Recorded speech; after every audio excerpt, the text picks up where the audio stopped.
23 heures à Abidjan et partout en Côte d'Ivoire. Madame, Monsieur, bonsoir. Le vice-président de la République a reçu ce vendredi le président de la commission de l'UEMOA. Abdallah Boureima tenait à féliciter Daniel Kablan-Duncan pour sa nomination en tant que vice-président de la Côte d'Ivoire. Les questions d'intégration communautaire ont également été évoquées par les deux hommes. Les députés de Côte d'Ivoire viennent de légaliser l'ordonnance prise par le chef de l'État afin de satisfaire aux revendications syndicales de mi-janvier. Le projet de loi a été adopté ce vendredi. Et puis la France engagée aux côtés des pays africains pour lutter contre le terrorisme. Le président français Emmanuel Macron était ce matin en visite au Mali pour prendre langue avec les troupes françaises sur place. Bonsoir à tous, merci de nous suivre. On commence tout de suite avec cette information. Le président de la République, Alassane Ouattara, est depuis hier en Arabie Saoudite où il va prendre part au sommet islamique arabo-américain qui s'ouvre demain à Riyad. Notez que le président américain Donald Trump est également annoncé à ce sommet. Et je vous le disais tantôt, le vice-président de la République a reçu ce vendredi le président de la commission de l'UEMOA. Abdallah Boureima tenait à féliciter Daniel Kablan-Duncan pour sa nomination en tant que vice-président de la Côte d'Ivoire. Notez que des questions d'intégration communautaire ont également été évoquées par les deux hommes. Et je vous propose justement d'écouter à présent le président de la commission de l'UEMOA au sortir donc de cette rencontre avec le vice-président de la République de Côte d'Ivoire. L'audience a porté sur deux principaux points, mais auparavant, j'ai tenu d'abord à féliciter Son Excellence Monsieur le Vice-président pour la confiance placée en lui par Son Excellence Monsieur le Président de la République, en le nommant justement en cette qualité de vice-président. Nous lui avons souhaité succès et réussite dans cette tâche. Ensuite, nous avons échangé sur les problèmes économiques, sur les problèmes sectoriels et bien sûr, c'est donc le second point, nous avons pu recueillir ces avis, ces commentaires motivés dont nous avons besoin en ce début de notre mandat. Je vous le disais en titre, les députés de Côte d'Ivoire viennent de légaliser l'ordonnance prise par le chef de l'État afin de satisfaire aux revendications syndicales de mi-janvier. Notez que le projet a été adopté, le projet de loi donc a été adopté ce vendredi même, donc ce matin. Les explications de Gabriel Zani. Les revendications syndicales, la majoration pour familles nombreuses, les allocations familiales et autres ont été satisfaites par une ordonnance prise par Alassane Ouattara le 15 février dernier dans le souci d'apaiser le climat social. Le chef de l'État n'a pas attendu la procédure parlementaire à cause de l'urgence de la situation.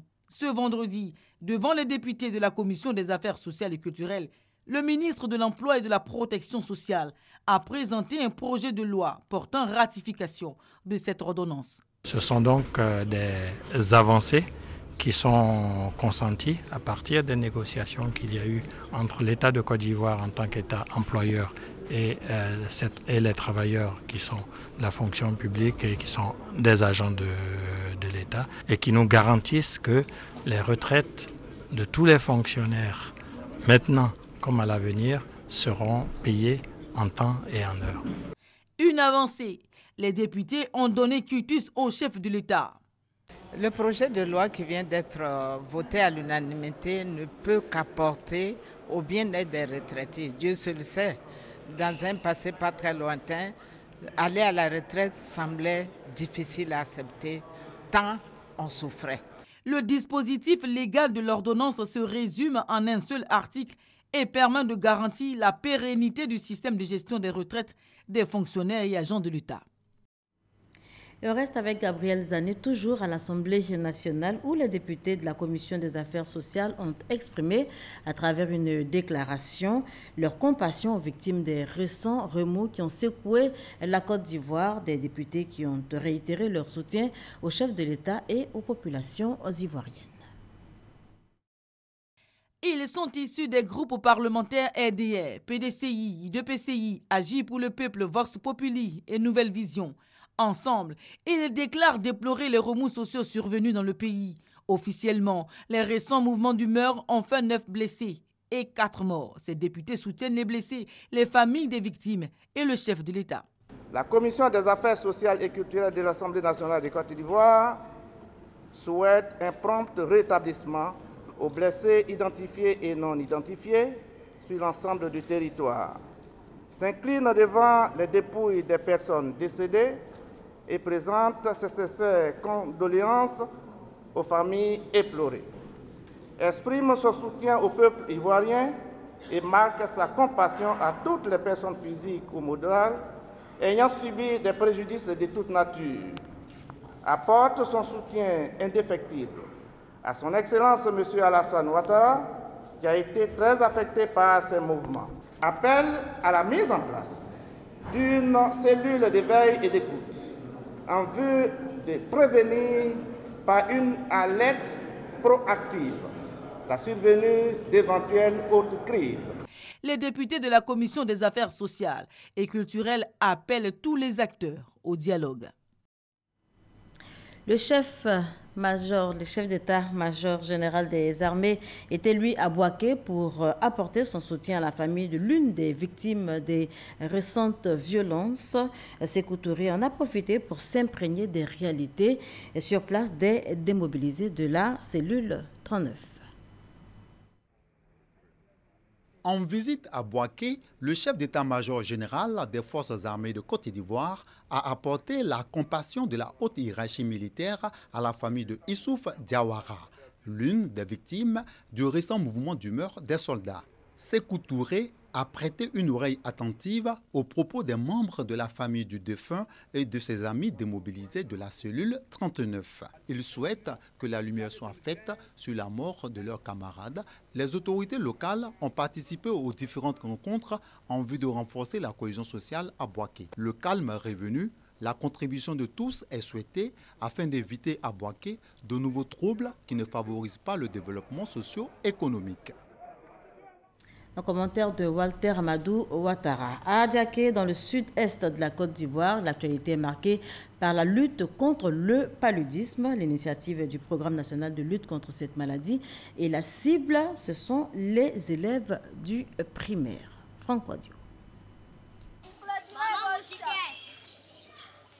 Parler du paludisme entre écoliers.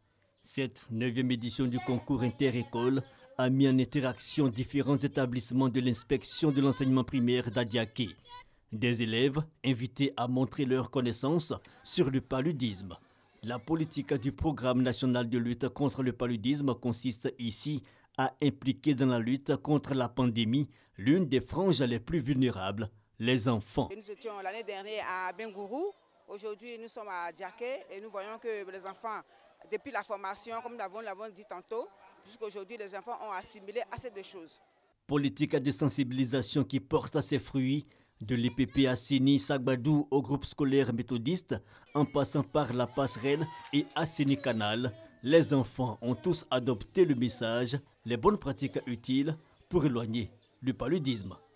Une femme enceinte atteinte du paludisme peut atteindre de l'anémie grave, l'avortement spontané, un enfant de faible poids, un accouchement prématuré. De quoi ravir les autorités de ce district sanitaire. C'est une très belle initiative que le ministère de la Santé organise cette 9e édition dans notre district sanitaire. Ce sera l'occasion pour les enfants de nous aider à faire la promotion de la moustiquaire, l'assainissement du milieu, en un mot à sensibiliser les parents sur la prévention du paludisme. Ce concours inter-école qui a débuté le 15 mai prend fin ce 20 mai 2017. Rappelons qu'en Côte d'Ivoire, le nombre de décès liés au paludisme est passé de 3200 en 2013 à 2600 en 2015 et l'incidence du paludisme chez les enfants de moins de 5 ans a considérablement diminué. Malgré ces progrès, le paludisme demeure un problème de santé publique en Côte d'Ivoire. La Côte d'Ivoire, bientôt membre du Comité international de la normalisation électronique. Un comité international de la normalisation électrotechnique vient d'être mis sur pied et on en parle avec Mamadou Kouassi. Être sur la shortlist des pays décideurs de la normalisation, c'est l'ambition des autorités ivoiriennes. Un atelier réunissant l'ensemble des acteurs de l'électrotechnique est organisé ici à Abidjan. Il s'agit pour la partie ivoirienne de préparer son dossier en vue de son adhésion à la Commission internationale de l'électrotechnique. Cette commission a pour rôle d'élaborer et de mettre en œuvre des normes et d'évaluer la conformité. Des stratégies pour maîtriser et améliorer la qualité des produits électrotechniques et surtout de protéger le consommateur. La normalisation permet d'avoir donc des équipements de sécurité, sécurité des biens et des personnes, sécurité de l'environnement. Actuellement, nous sommes, disons, consommateurs de normes. Les gens font les normes et puis nous, on vient, on les applique. En étant membre, on va maintenant être créateur de la norme. C'est-à-dire on va s'asseoir avec ceux qui créent les normes, on va discuter et puis à travers cela, on pourra donc imposer le point de vue des Ivoiriens, le point de vue des consommateurs ivoiriens.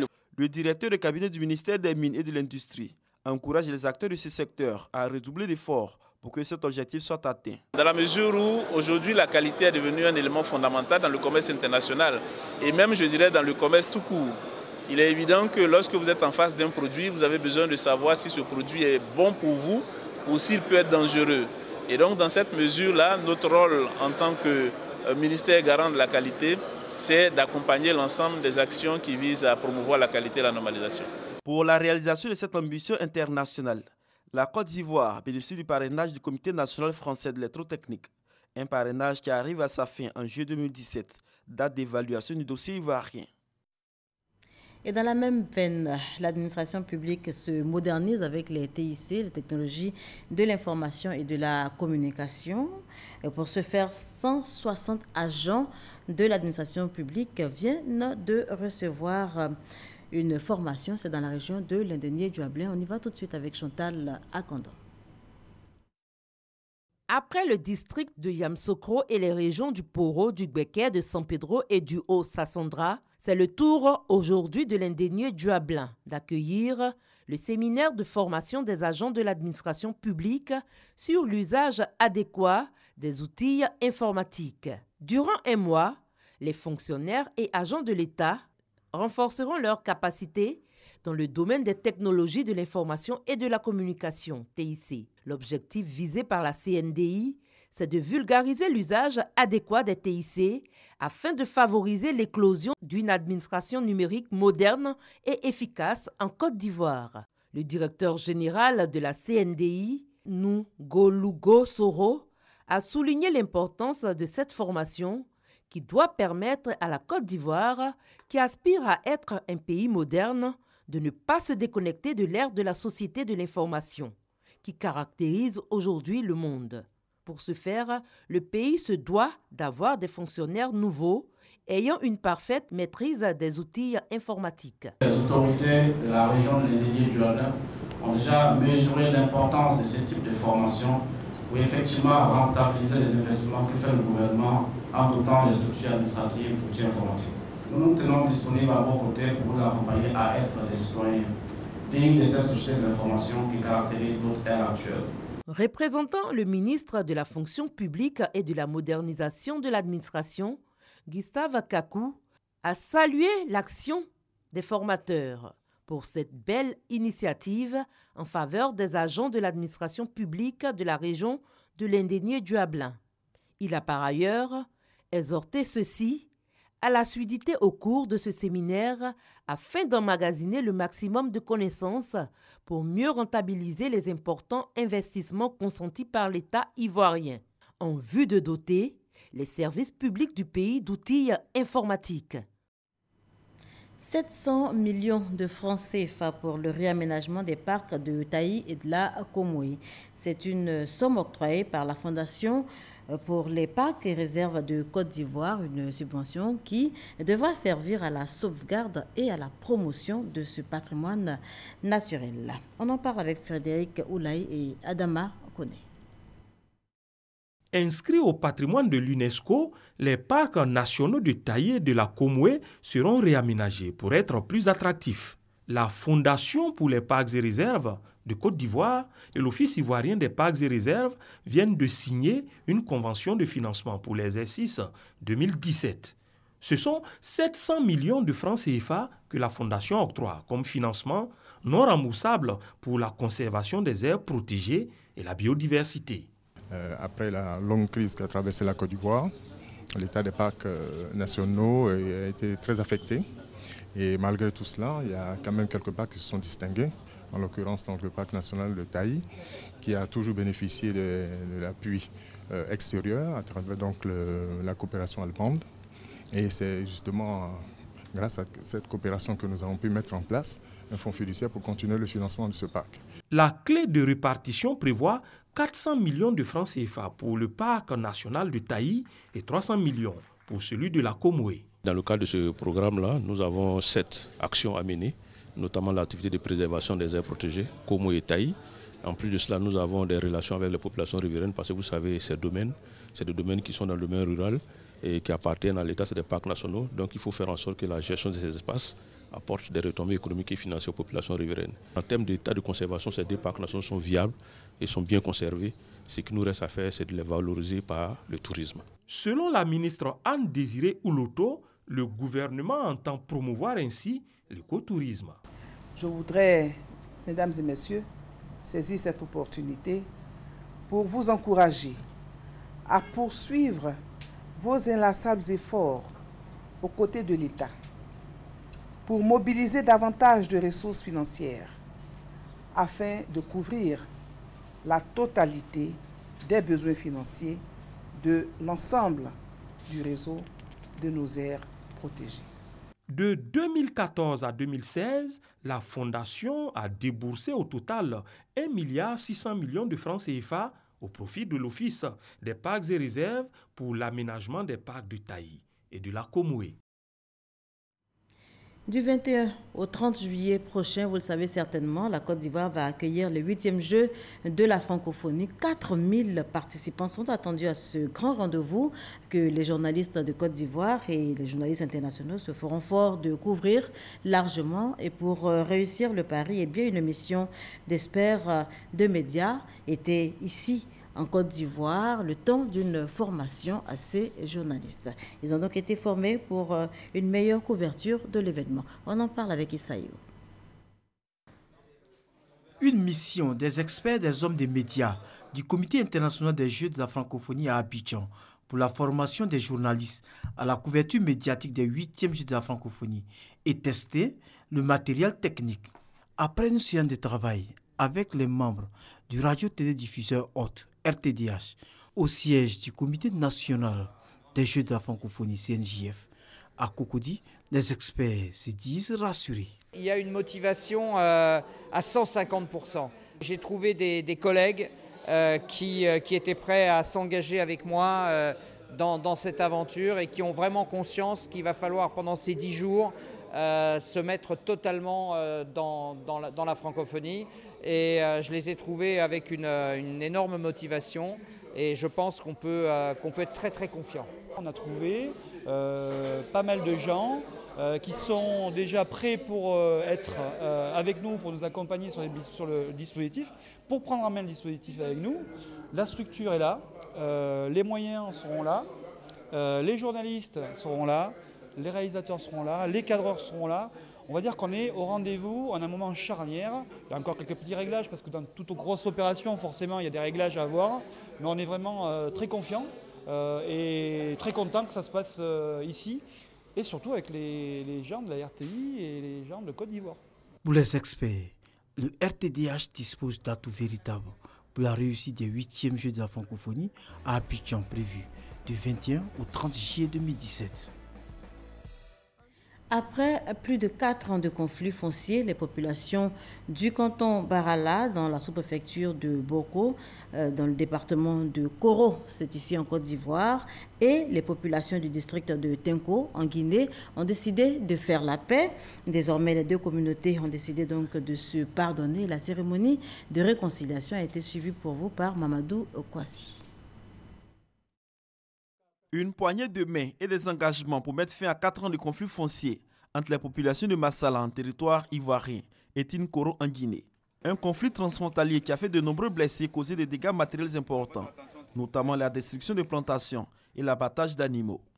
À l'origine de ce conflit, l'exploitation d'une parcelle située entre les deux États et l'absence de bornes de délimitation entre la Guinée et la Côte d'Ivoire au niveau de la sous-préfecture de Bokor dans la région du Bafing a renforcé cette crise. La médiation entamée par le président du conseil régional du Bafing, la Sino Dumondé, depuis un an, porte aujourd'hui des fruits. Les deux parties acceptent de mettre fin au conflit et de s'aligner sur les décisions arrêtées par les autorités administratives. Le peuple Bagala et le peuple Besoba sont unis par une histoire.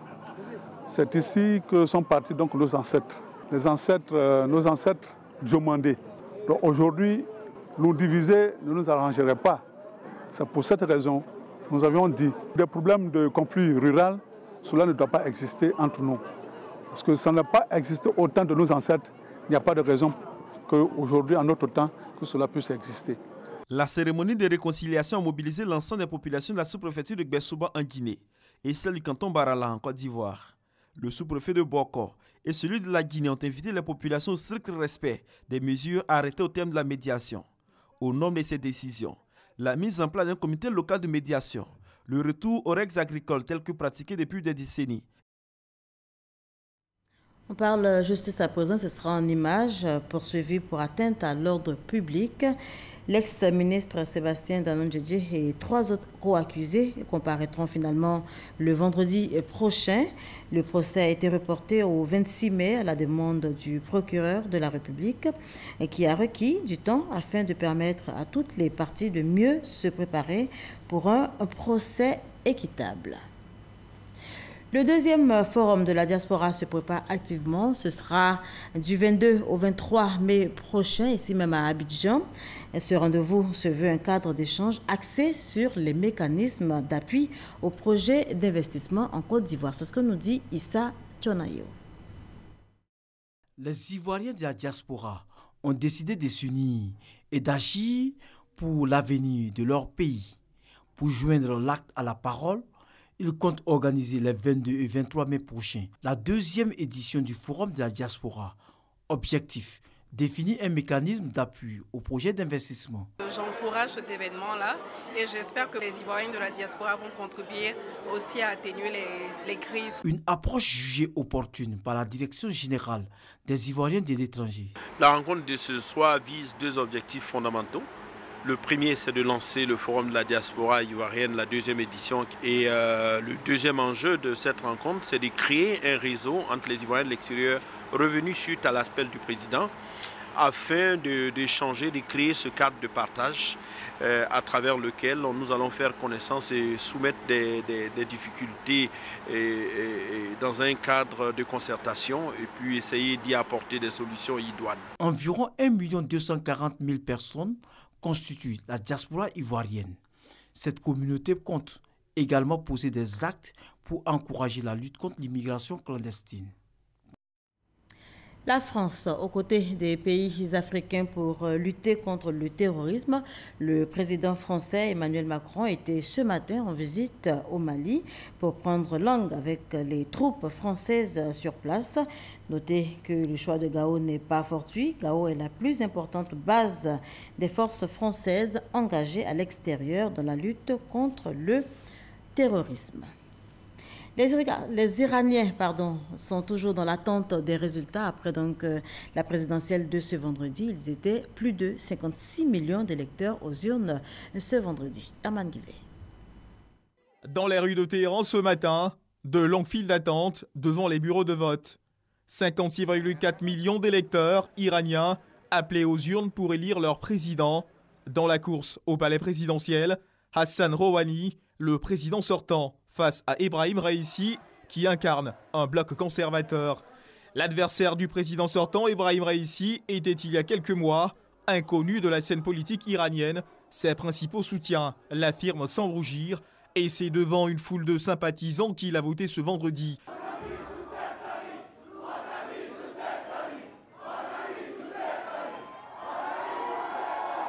Surnommé le cheikh diplomate, Hassan Rouhani a lui une longue expérience des négociations internationales. On le présente plus pragmatique que réformateur. Dans les urnes, ce sont deux blocs qui s'affronteront lors de ce premier et unique tour. Aux Iraniens de décider ou non de poursuivre la politique d'ouverture vers l'Occident engagée par le candidat à ses successions, Hassan Rouhani. Et on termine en sport avec ce derby ASEC Africa à Bouaké. Ils seront certainement nombreux, les nostalgiques des rencontres ASEC Africa, à se rendre à Bouaké donc pour suivre ce match demain 17h30 au Stade de la Paix. Et notez que ce match s'inscrit dans le cadre de la 22e journée de la Ligue 1 de football. Kader Sogodo. Des supporters de l'Africa Sport face à ceux de l'ASEC Mimosa. Il faut prendre un drapeau, gros drapeau là. Ça y est, ça là, il faut prendre, il faut venir tout de suite. Tout de suite là, on va enrouler là. Il faut venir tout de suite. Les gars, il y a ceux qui sont en train de m'énerver. Je commence à les pas d'ici déjà. Voilà. Non, il n'a rien dit. Il a récité une récitation qu'il a apprise depuis son jeune âge, tout en oubliant que Bouaké, c'est à domicile pour l'ASEC et que le match, c'est demain soir à partir de 17h30. Le ton est ainsi donné pour le derby du football ivoirien. Les deux équipes pour la 22e journée de la Ligue 1 s'affrontent à Bouaké samedi sous le coup de 17h. Leur dernière sortie au Stade de la Paix date du dimanche 4 janvier 1998. En finale de la Coupe Félix Houphouët-Boigny, les Mimos avaient étrié l'Africa Sport sur le score de 3-0. 20 ans après, les deux équipes se retrouvent à Bouaké. Ce vendredi, il est 12h. L'équipe de l'ASEC à Mimosa est arrivée. Que dit le staff technique? Le match à ASEC Africa, c'est un autre match. Peu importe le classement des équipes, mais quand l'ASEC Africa se croise, c'est un match vraiment important, c'est différent. Chacun veut gagner, surtout qu'on a gagné au match aller. Et là encore, non seulement il y a le derby, et puis il y a la course au titre. Donc je pense que ça va être un très très bon match. 13h30, les Aiglons arrivent à leur tour à Bouaké. La sérénité est de mise. C'est vrai que c'est un derby, mais c'est un match comme tout autre. Et puis nous essayons de ne pas nous mettre la pression. Un détour au Stade de la Paix. Les agents de l'ONS font les dernières touches. Je suis en train de mettre le filet blanc, voilà, pour ce match. Il est plus visible. Pelouse bien tendue, filet bien dressé. Le point central a bien indiqué. ASEC Mimosa, Africa Sport, à vous de jouer. Voilà, et donc tout est fait prêt pour accueillir ce derby demain à Bouaké sur le coup de 17h30. Ce journal est terminé. Merci de nous avoir suivis. Je vous souhaite de passer une excellente soirée sur nos antennes.